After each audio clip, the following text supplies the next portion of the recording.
Our speaker today is Dr. Joshua Mezrich, who has been in Madison since 2005 and is an associate professor of surgery in the Division of Transplantation at the UW-Madison School of Medicine and Public Health. Dr. Mezrich creates life from loss, transplanting organs from one body to another, and he's written a book about it entitled When Death Becomes Life, Notes from a Transplant Surgeon. This book was released last year, and it describes the field of transplantation that enables this kind of miracle to happen every day. Mystery to Me Bookstore is set up in the hallway to sell this book, and we thank them for offering this convenient way for interested members to buy the book. And I hope you'll have some time to sign. Will you have some time to sign? Great. We look forward to your presentation, Dr. Mezrich, and we've made a contribution to the Rotary Foundation, Rotary International Polio Plus Fund as a way to say thanks for speaking to us today. And a reminder to all that if time allows at the end, and I think it will, please wait for the microphone in the audience to ask a question, and also a reminder that we're seeking questions and not commentary during that time. So thank you. Thank you.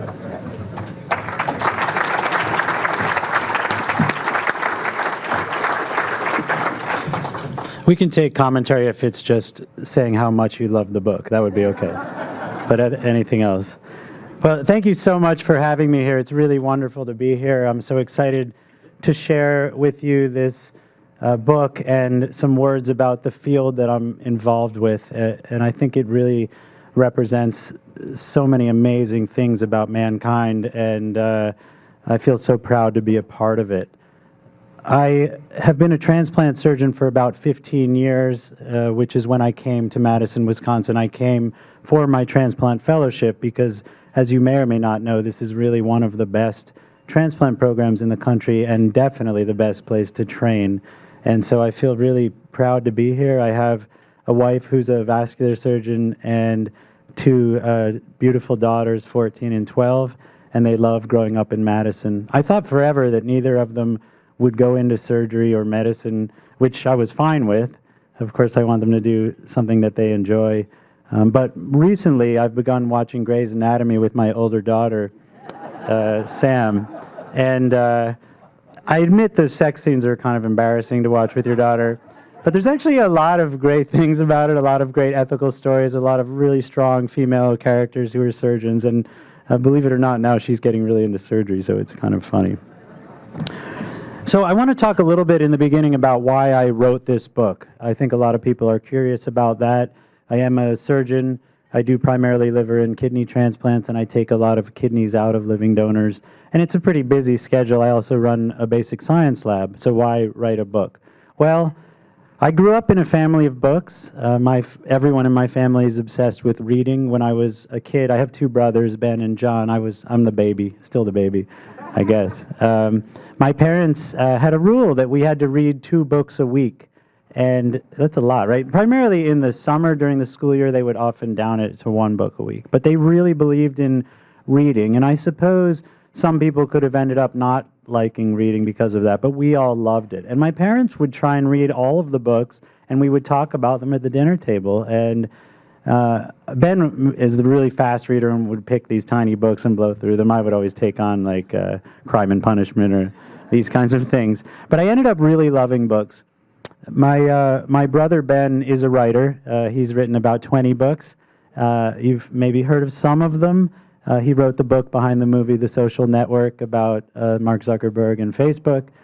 And although now he's turned on Zuckerberg, he just wrote a book called Bitcoin Billionaires that follows the twins that you might have seen from the movie. He's on their side now. He also wrote the book behind the movie 21, which was called Bringing Down the House, about the MIT gamblers who count cards, and that was probably his biggest book. But I always loved watching Ben's career, watching his courage and sticking with it through the tough times and now through, I guess, the good times. And I was fascinated by that. I've had the opportunity to meet many writers through Ben. And I always knew I'd have a book in me, maybe more than 1 book. I feel that way now. It was 2011, and I was on vacation, and I was reading the book Emperor of All Maladies, which maybe some of you have seen. It's a book by a doctor by the name of Mukherjee. He had just finished his training in oncology at the Dana-Farber in Boston, and he wrote a book about the history of cancer, really the history of pediatric cancers, and he used his patients to tell the history. So he would tell a patient's story, and then he would jump back and kind of go through how they figured out how to treat these cancers. And it's a beautiful book. He won a Pulitzer Prize. It's a long book, but it was worth it. I mean, it's a wonderful book. And I was reading that, and I was thinking, this is kind of a real scaffold for what I want to do. I thought, I really want to tell the history of transplant. I wanted to do it a little bit differently, though. I did want to tell the history. And I like to tell people that transplant is really a field of innovation. It's kind of a field we should all be so proud about. In the 1940s into 50s, transplant was science fiction. Nobody really thought it was possible. In the 50s, there were a few crazy fools, I like to say, that were trying to get involved in it. But there was really no belief that that was going to be a realistic treatment, that it would ever work. In the 60s and 70s, there were some successes, but it was a very tough field. The outcomes were really poor.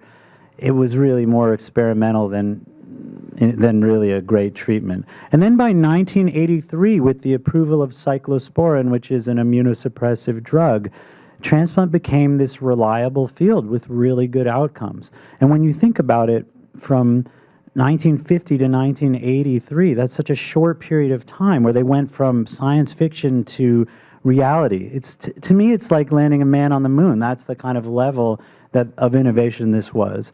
I knew that a lot of the pioneers were still alive at this point. Some of them have died since, but a lot were. And I thought this would be a real opportunity for me to go meet them and figure out not what they did, because I knew what they did, but how did they do it? How did they persist when so many patients were dying, when their colleagues were telling them they were murderers, they were crazy, when people were signing petitions saying, get these guys out of our hospital? How did they keep doing it? I really wanted to understand that. I personally am fascinated by the strength that took. So that was one goal of mine. I didn't just want to write a history, though. A second goal was to write my own coming of age as a surgeon and as a transplant surgeon. I love the field, but it's a struggle. I know how to do the operations, but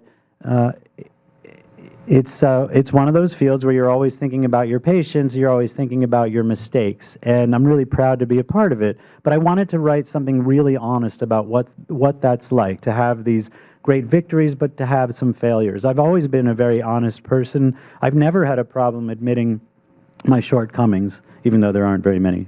But I actually want to be a comedian, and I'll throw some jokes in there, but I won't. If you really want a comedy show, there has to be drinks and a different venue. But I've always felt very honest. I've always been honest with my patients. I think my patients recognize we're humans, and it's helped me develop a wonderful rapport with them. But I wanted to write about that. And there have been a few other books out there that I think captured some of this as well. One I feel like mentioning is a book called Do No Harm by Henry Marsh, who is a British neurosurgeon.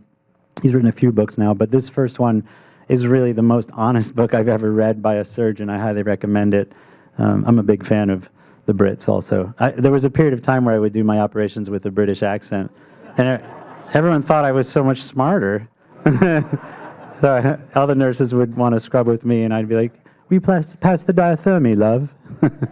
But anyways, I shouldn't be honest about that. So that was the second part of it, was my own coming of age. And then the third part was to tell the story of my patients. One thing about transplant is that we have the recipients who are so sick and they're waiting for an organ and they're afraid they're going to die.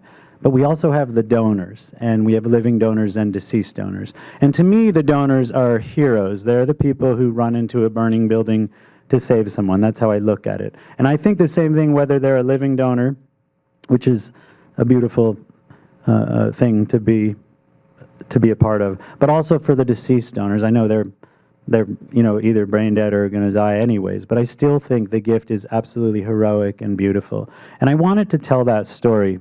I want to read a little thing here because the words are so good.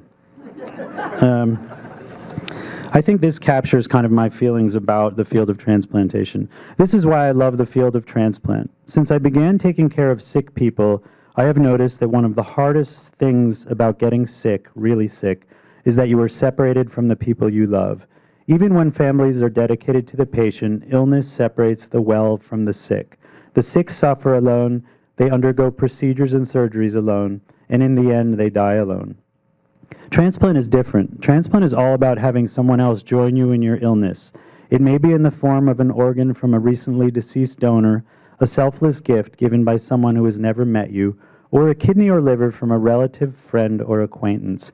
In every case, someone is saying, in effect, let me join you in your recovery, your suffering, your fear of the unknown, your desire to become healthy, to get your life back. Let me bear some of your risk with you. I really wanted to write about donors and my feelings about them, and I write about deceased and living donors. But that, to me, captures some of the things that are really special about transplantation. Now, just a few words about trying to write a book. If any of you out there, I'm sure some of you out there have written books, but if any wants to write another one thing I do recommend is to get a brother or sister who's a best-selling writer. That's the strategy I would recommend. Maybe a son or daughter. I'm not sure if that would work. But that is very helpful. So Ben has been incredibly supportive of me, incredibly wonderful, not competitive in any way. And I'm going to be equally supportive when he now has to become a transplant surgeon. So, but Ben helped me in a lot of different ways. But the biggest way he helped me was help me get an agent. And one thing I've learned through this whole process is that it does take a team, and that nonfiction and fiction are about as different as being a transplant surgeon and being a businessman or a lawyer. They're totally different fields. They're staffed by totally different people. They're looked at differently. So with nonfiction, you don't just typically write the book and then sell it. There probably are some people who do that, but in general, you don't. You get an agent, you write a proposal, which is fairly extensive, and then you sell it to an editor who then really helps you kind of get your words to the idea that you wanted it to be. Whereas fiction is a little bit different. If you're John Grisham, it's a different story. But for most fiction writers, they do have to write the whole book and then try and sell it. And it's quite difficult for editors to figure out what fiction book is going to sell. There are a lot of stories about that out there, these bestsellers that had a tiny first printing because nobody thought anyone would read it. But nonfiction is a little bit different. So I ended up with a wonderful agent and an amazing editor, Gail Winston. And the writing process was incredible. Ben gave me 3 pieces of advice that I'm going to share with you. I used 2 of them. Maybe I won't tell you which one I didn't use. But he said 3 things. Number 1, he said, when you go to write your book, just write. Don't worry if it's any good. Don't worry if you're digressing.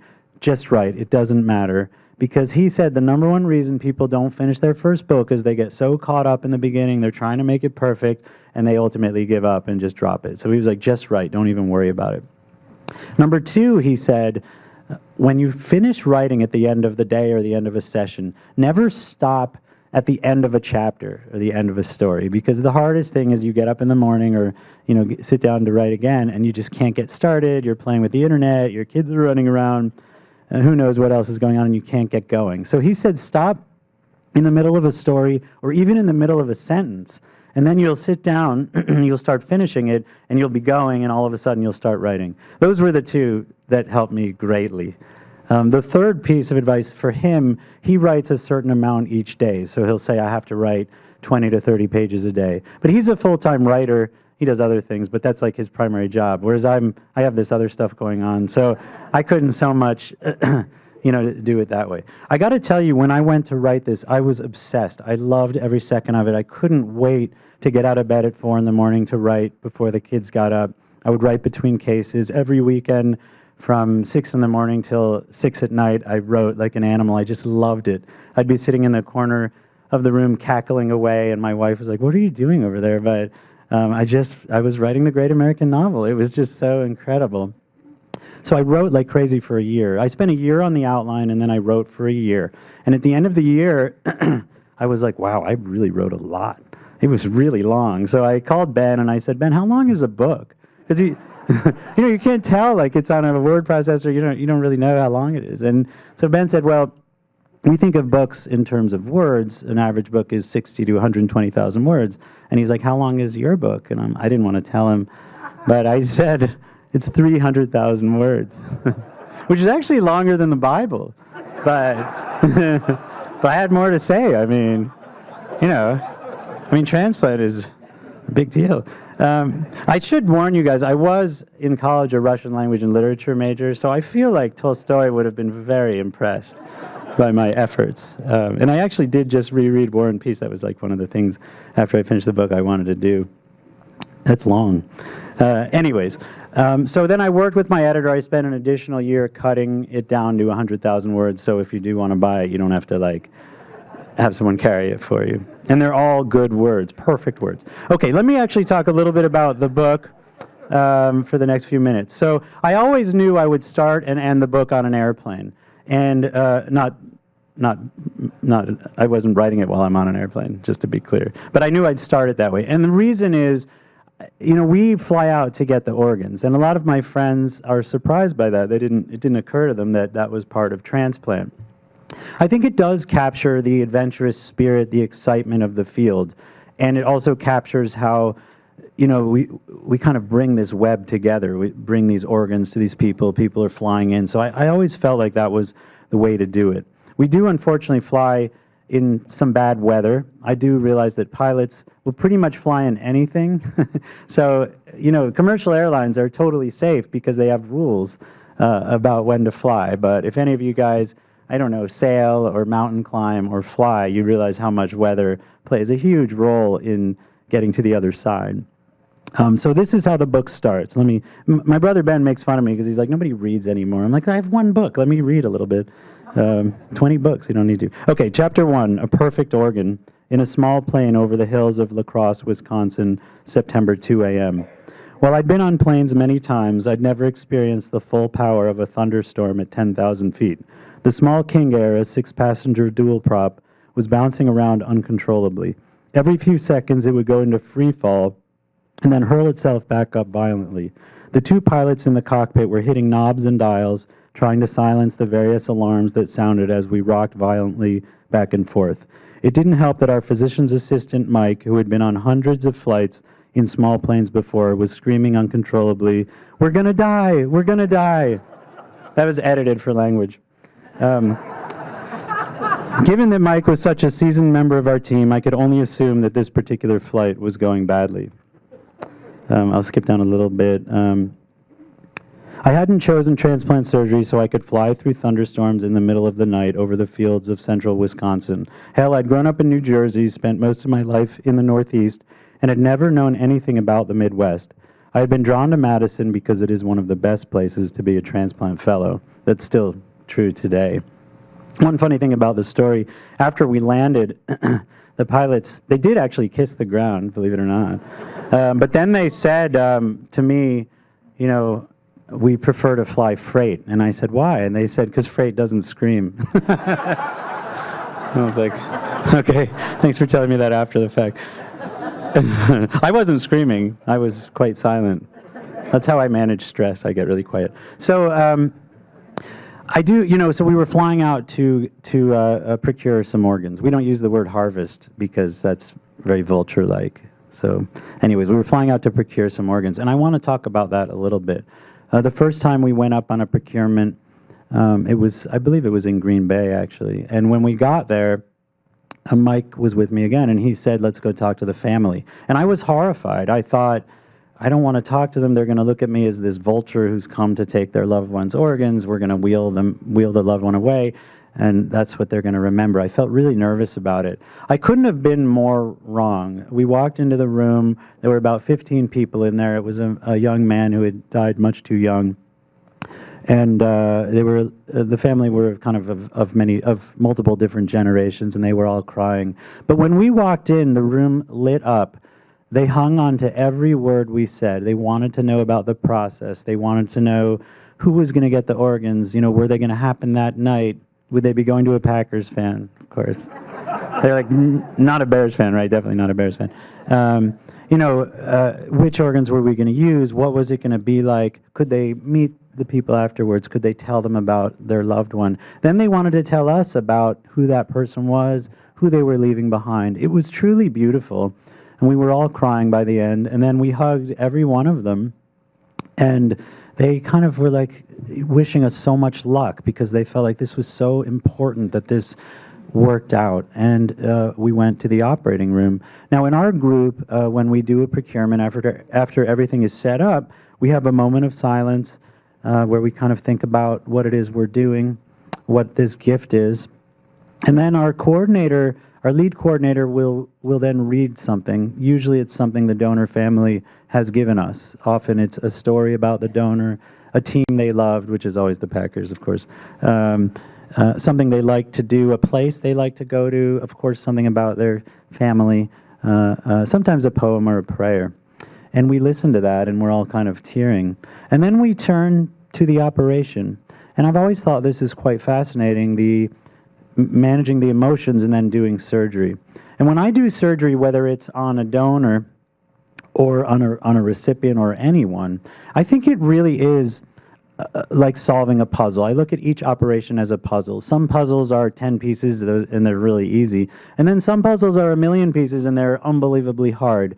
Before an operation, you study the patient, you study their anatomy, looking at scans, which are so good nowadays. You try to make like a 3D image of what the anatomy is going to look like when you get in there. And then you go and start to dissect it out. If something doesn't look like what you thought it was going to look like, I usually see that as a sign to step back. Okay, what's going on? What am I not picturing? Slow down. Maybe go back and look at the films again. Maybe call someone for help.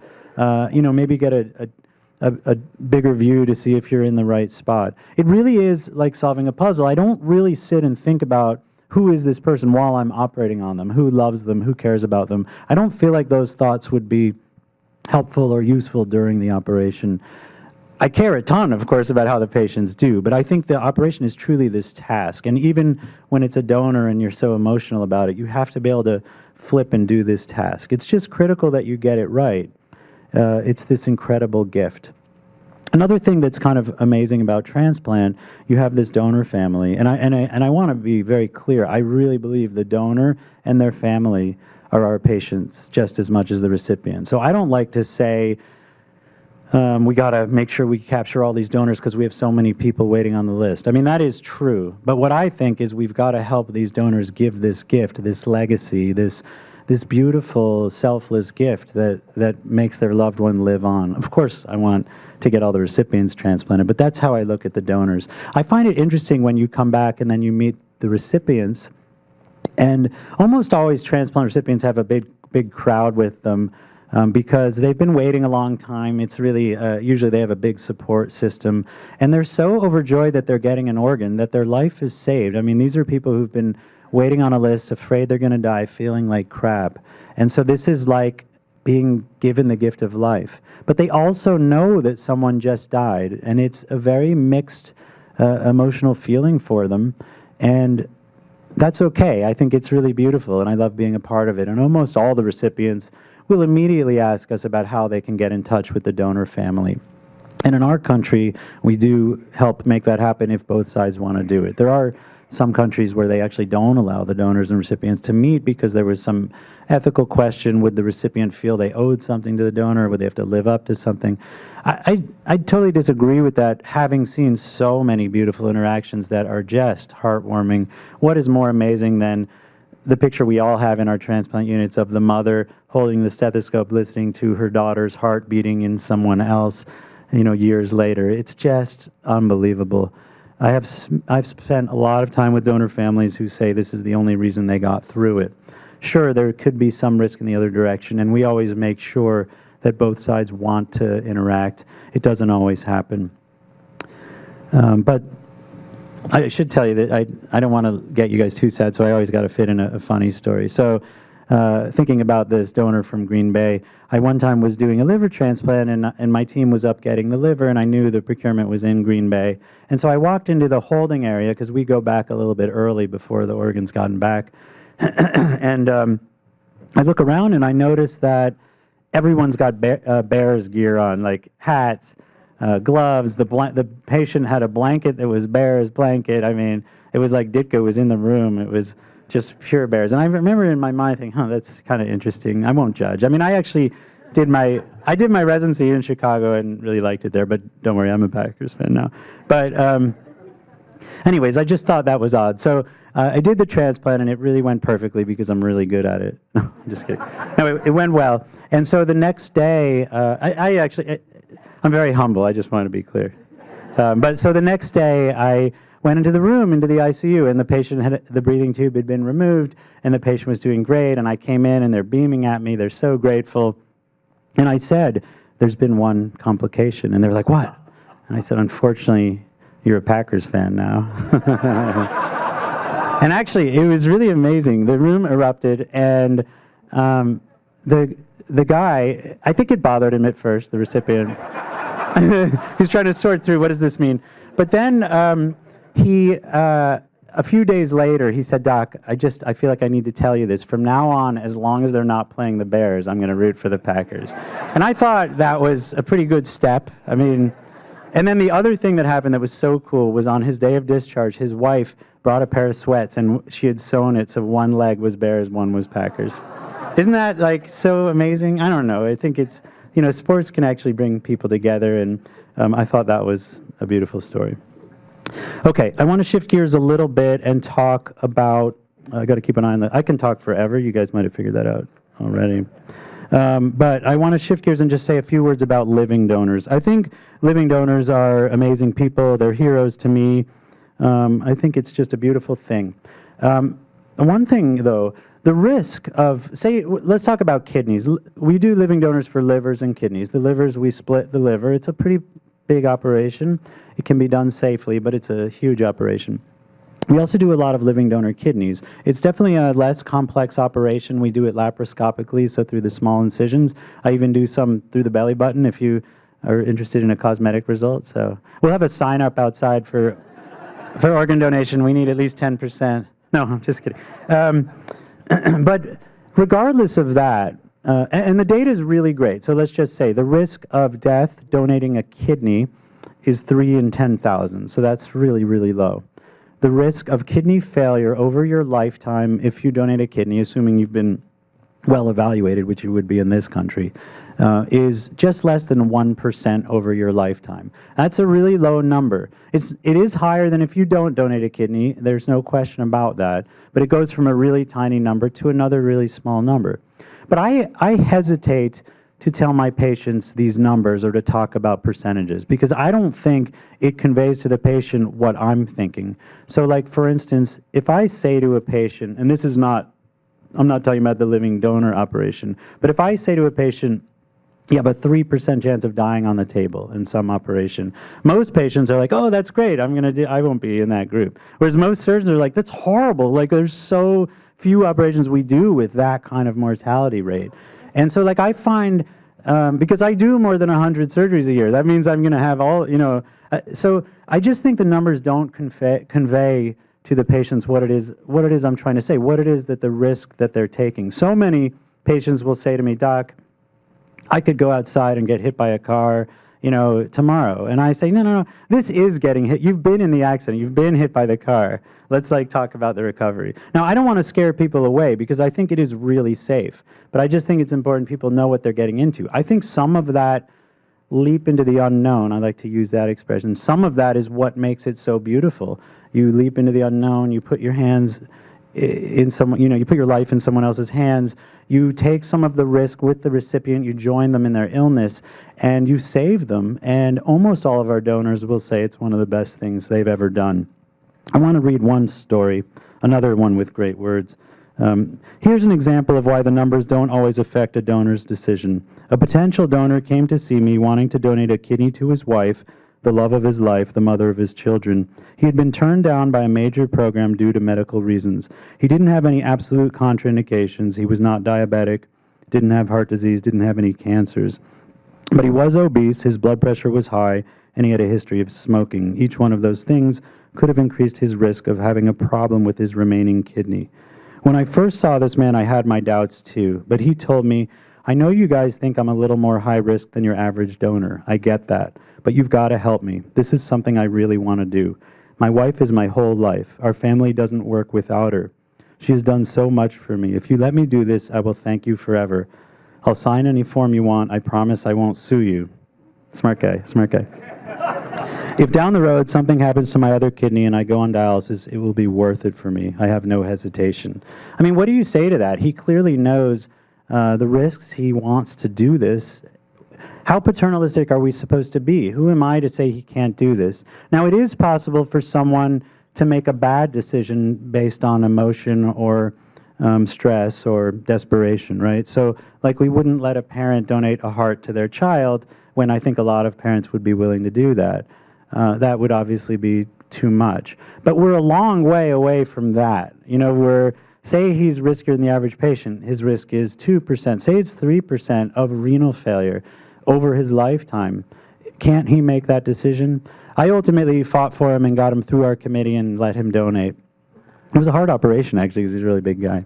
I did tell him right before surgery something I really believe, although it's not necessarily data-based, which is if you donate a kidney and stop smoking, I think you'll be healthier than if you don't donate and keep smoking. Unfortunately, the most likely thing is that he'll donate and keep smoking, but nevertheless. He underwent surgery. Everything went fine. He recovered. It was a little hard recovery, but he did fine. And I saw him about a month after. Doc, this is the best thing I've ever done in my life. Sure, I had a few bad days, but I have my wife back. I will never be able to thank you enough for what you did for my family. As the plane levels out at 20,000 feet, I look over at Felix, our German-trained procurement surgeon, stretched out comfortably in his seat, headphones on, fast asleep. Wide awake myself, I look out at the night sky, now lit up by the moon. For a second, I wonder what I'm doing here, flying in this little plane over the farmlands of Oshkosh, separated from my family. My two little girls, now sleeping peacefully at home, will wake up in the morning and discover me gone, an experience they're quite familiar with. I shift my gaze back to Felix, along his extended legs, and down to the cooler he is so unceremoniously using as a footrest. Inside sit a liver, 2 kidneys, and a pancreas. Somewhere else in the same night sky, under this same moon, 2 other planes are flying in different directions from ours. Each one has a cooler. One contains a heart, the other 2 lungs. Just 2 days ago, these organs were working in concert, allowing a 42-year-old father to eat, drink, go to work, hold his kids. These organs helped him climb up on his roof to clean out the gutters, but they couldn't stop him from falling off. Nobody clean your gutters. There are professionals who do that. That's my excuse for not doing any chores at our house. Okay, it's too dangerous. Now they sit in ice until they will be filled with blood and returned to the living, ready to sustain a new body, allowing 5 other people to live, love, be happy, be sad, enjoy their families. These 5 people don't know one another, don't even live in the same city, but they will forever be joined by the web of transplantation. They will be saved by some guy who will never get to see his gift of life. But maybe down the road, his wife and children will. And maybe they'll think, yes, he was some guy. I know that's what I think. I lean back and close my eyes, but I can't sleep. Thank you. Thank you so much.